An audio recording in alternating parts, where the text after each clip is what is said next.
Hello, everyone, and welcome to another surreal version of Town TV. This is a very exciting one for me. Normally, we do it different, but here we have Dom Anderson, our new ladies' first team manager. Welcome to your first of many interviews on Town TV. How are we doing?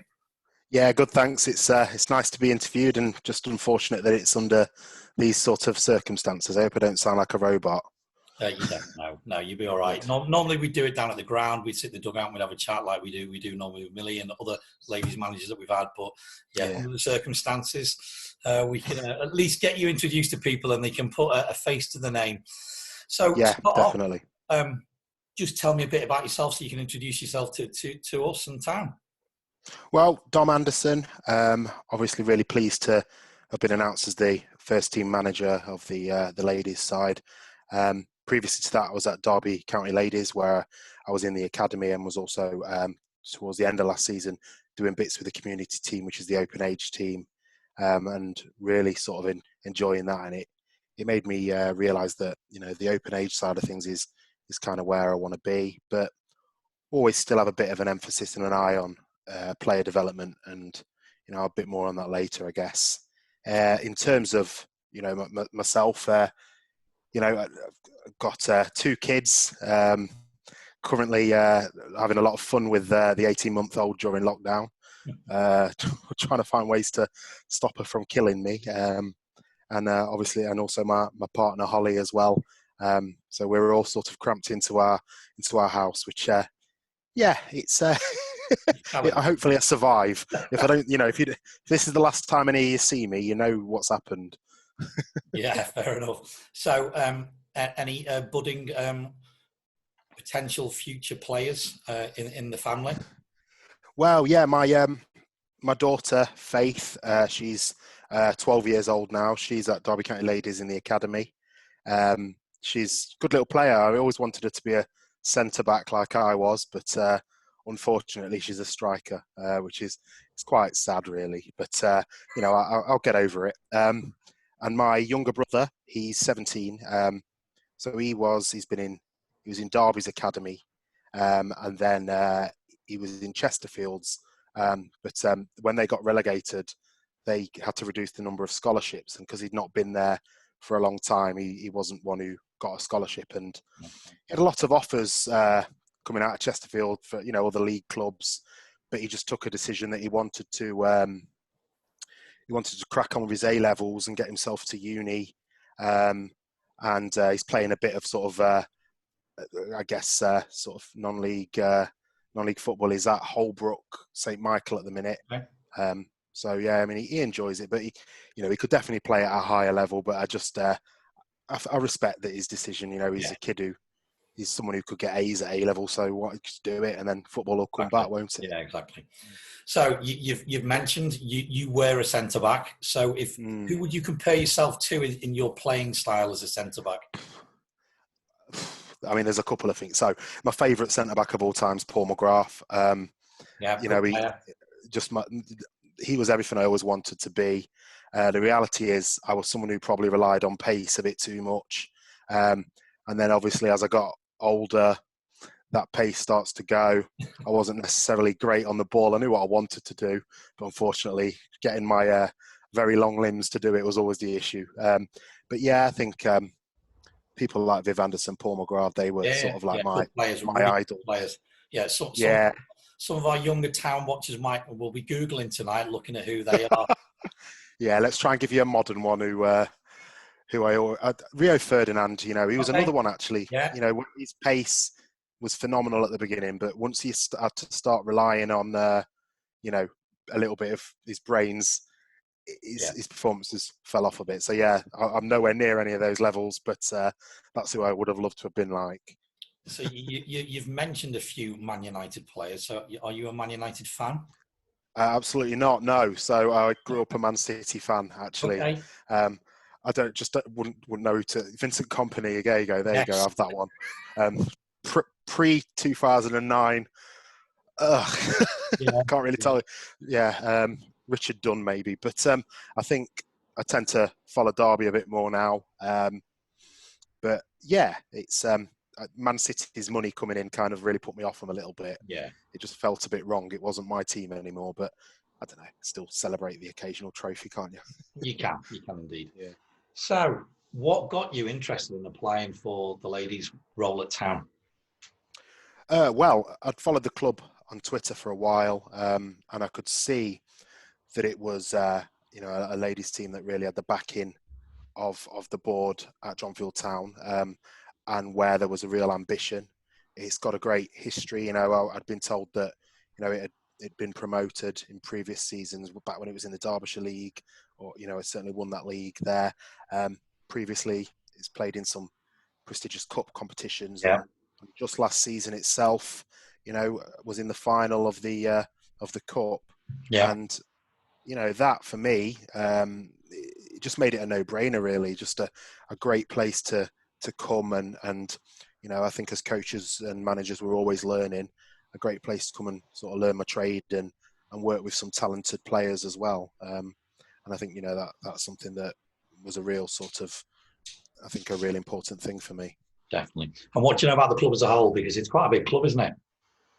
Yeah. I mean, it's doing a bit of research. I mean, I think some of my research early doors, I was looking at Football Manager, where if you download the right content, you can actually play as Dronfield Town men's team. So that was interesting. But the club as a whole, I like that it's rooted in the community locally. I've always been a little bit gutted that North East Derbyshire folk look towards Sheffield when clearly Derby is the centre of gravity in Derbyshire. I'm just really excited to be here. Sure. There's a great bit of history, and I just want to, hopefully we can make some. Definitely. Again, just going back to, I'm not pinning this, but obviously your central defending days. So do you focus more on the defending as a team and building from the back, or are you more attacking? How do you want your teams to play? Well, I mean, obviously, as you can tell from the centre-backs I've given you, I like players right across the pitch from goalkeeper all the way up to your striker, to be able to use their feet and to be able to, pass the ball and be comfortable with the ball at their feet. I just think football's more fun. You spend all that time wanting the ball. Why would you give it away straight away? So, I like to, I'm not really a fan of seeing the ball lumped up the pitch. I think instinctively I like to see my attackers putting pressure on further up the field, because I think that, that can definitely get you results, certainly at the level playing at where defenders might not necessarily be as comfortable on the ball. I mean, I think also you've got to look at the team you've got and the players you've got and what they're comfortable with. And, joining a team at this sort of time at the moment where, I've not met the players yet. We're talking on WhatsApp, but, it's really hard to come across well on WhatsApp sometimes. I think once we've trained, we can have a think properly about how we want to play. But yeah, I think pressure's always good. Yeah. So what do you think you're going to bring to the team and the club? Well, my hope is, I really like to approach everything professionally. I think that, it'd be very easy sometimes to just allow yourself to get carried away with the fact that, we've got players who play for us that, some of them are here to, they would say that they're here to have fun and enjoy themselves, and absolutely rightly so. That's all football should be enjoyed. But I do think as a manager, you've got to be organised and you've got to approach your training, you've got to approach your matches, and all your discussions with your players in a professional way. And actually, from the players I've seen so far and those who I've been speaking to, I'm just so impressed. Honestly, the level of professionalism and asking them what their expectations are for the season, and to every single one's come up and said, we really fancy a top 3 finish and want to do well in the cup. And coming into that as a manager, you just feel, it's phenomenal, and testament to my predecessors, and also to the players we've got. They're just hungry. Yeah. It's fantastic, and I just can't wait to put them through their paces a bit during the pre-season. We'll see if they still fancy it then. Yeah. To be fair, they're a good bunch. They really are a good, committed bunch. Very, they want to win. Yeah, they want to have some fun, but yeah, they're a good gang. You've obviously spoke to Matt and to Calvin. Obviously, Yeah. we're talking. Obviously, we've got the development team now who are growing. We've obviously got the under-16s, we've got the under-15s. How we've talked probably about transition, making it a bit easier for up and coming girls, young ladies to transition into the first team. Is that something that you're going to be focusing on and working on? Absolutely. I think, I kind of said this the other day when I was speaking to Kelvin and Matt. For me, the development team is the open age development team. Every other team throughout the entire club really is a development team. I'm really clear on this, and I view the junior side and the junior girls side as being the academy. They all, if they stick with their football, and if they, if we manage to set a bit of an overarching philosophy for the club, the women's and girls side of the club, I look forward to in 5 years' time, hopefully still being in the role and having players who are under 12s now, turning out for us and really excelling. Girls football, the younger ones, it's growing and they get better every single year, and we have to use that to our advantage as a club.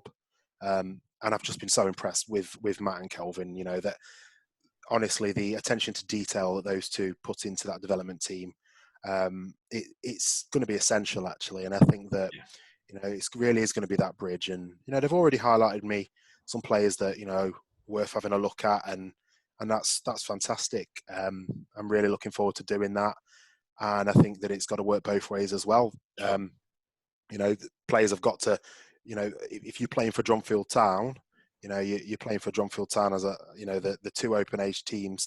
Both of them are phenomenal, and if there's an opportunity for you to play for the devs and get your fitness right and whatnot, then take it, because you've got two phenomenal coaches in there who are going to really get you ready for that next step. And I'm fully bought into it. I just think it's a fantastic opportunity for the young ladies and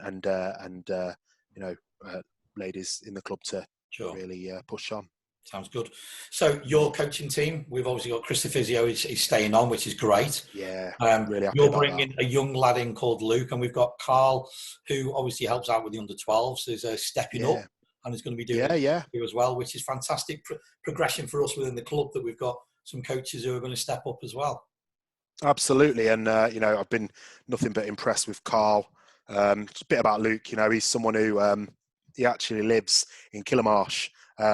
But he sort of got in touch with me when I was coaching at Derby, seeing if any opportunity to do some coaching, and I ended up paying for him to do his level 1 myself, because I just thought, this is a 16-year-old lad who's interested in coaching and willing to really earn his stripes. And I thought, when the Dronfield opportunity came up, I thought, let's bring him along. He's still going to do bits with Derby, as he was. But I'm really looking forward to obviously giving him that chance, and he's going to be doing a bit of the video analysis side of things, because I think it's important that the ladies, if we're talking about something in training, they need to be receiving a bit of feedback that is specific to the games, and he'll be great at that. And as for Carl, I've known him a week, and I feel like I've known him 20 years. He's phenomenal. He's an absolute force of nature. He doesn't know, which I don't mind. It's fine. He's an absolute force of nature. He's brilliant. He is. He's talking about the fitness for pre-season, and he's really going to put the ladies through their paces. And he's got them. They're all doing it anyway, but he's set a fitness program for them, which I just I think is amazing. And he also does. Is it Cuban samba dancing or something? I wasn't going to mention that. Yeah, I'm having no part in it. He's already tried to talk me into it. I think I'm the only Jamaican in the world who can't dance, is what we've decided. So it's not going to happen. Fantastic. It's not. You've got a good team there, good bunch, which is really, really good. Yeah. You've talked about WhatsApp, obviously, and we're talking now on Zoom. That there's that much technology these days. Have you any plans at the moment in terms of talking to the girls more, or videos, or setting out some training sessions that they can do? What's your plan while we're technically still in lockdown, until we know some more details? How are you going to engage your squad? Well, I think, first and foremost, like, my absolute priority is them as individuals, and, their mental health. This is a tough time, and we forget about mental health when we're talking about footballers. We talk about the physical side of it, but I want them to all know that, you know, they might not know me yet, they might not have met me, but they can pick up the phone and I'm here. And you know and they're here for each other. But a big part of what I want to do, we're planning to do a bit of a quiz night. Maybe I'm thinking probably next week. Just an opportunity to just have fun and be a bit unguarded. Fantastic. You know, but and I think that's the difficulty when you come into a club and you can't physically see anyone. No. You know, I want to make sure that they understand, you know, who I am as a person. As well, and obviously Carl being Mr. Motivator, I imagine at some point we're going to have a bit of a discussion about him potentially running a bit of a fitness session. He's like John Field's answer to Joe Wicks, I think. So yeah, that'll be interesting. Well, it's either Joe Wicks for the younger viewers, or he is going to be Mr. Motivator, and he's going to run out to Gosforth in a green leotard. Hopefully not. Yeah, well, there you go. I'm just gonna declare that now. If I ever have to see the man in a leotard, I'm going. Yeah, I'm out as well. Yeah, I draw a line. Awesome. Okay, great. So yeah, good to talk. Good to learn a bit about you, your ethos, and why you've applied for town. I look forward to many a chat. We will potentially in another week catch up with you again and see how things are and talk about what you've been up to again with the squad. And if you've done a quiz, let me know who were the winners and who were the losers. Would be good. Oh, I think if I had to predict it at the moment, I think Lucy's going to do well. Okay. Yeah, she's a teacher. Yeah, I think she'll be good. Yeah. Jasmine as well. In fact, there's a few in there where you think, yeah, I reckon we've got some quiz masters in there, so we'll see how it goes. I won't be taking part because I just always win, no matter what. Yeah, fair enough. Fair enough. Right. Well, on that note, I'm sure you'll get some messages after this goes out saying that they're going to beat you. So, welcome to the club from me and from everyone in town. It's great to have you on board. We'll obviously speak sooner than later on here again. At some point, we and everyone else will get to meet you face to face, which would be fantastic. So, meet you soon, and thank you very much. Thank you. And I'm trying to brush up on trying to understand the accent locally. It's currently it's not an easy one to understand. Well, and yours is even harder. Yeah, if you can understand the Scouse accent, mate, you're all right. Yeah. To be honest, I've just been nodding and laughing when you laugh, so that's kind of the way to do it. What a lot of people do. Awesome, Dom. Thank you very much. Really appreciate your time. Look after yourself. Cheers. Thank you.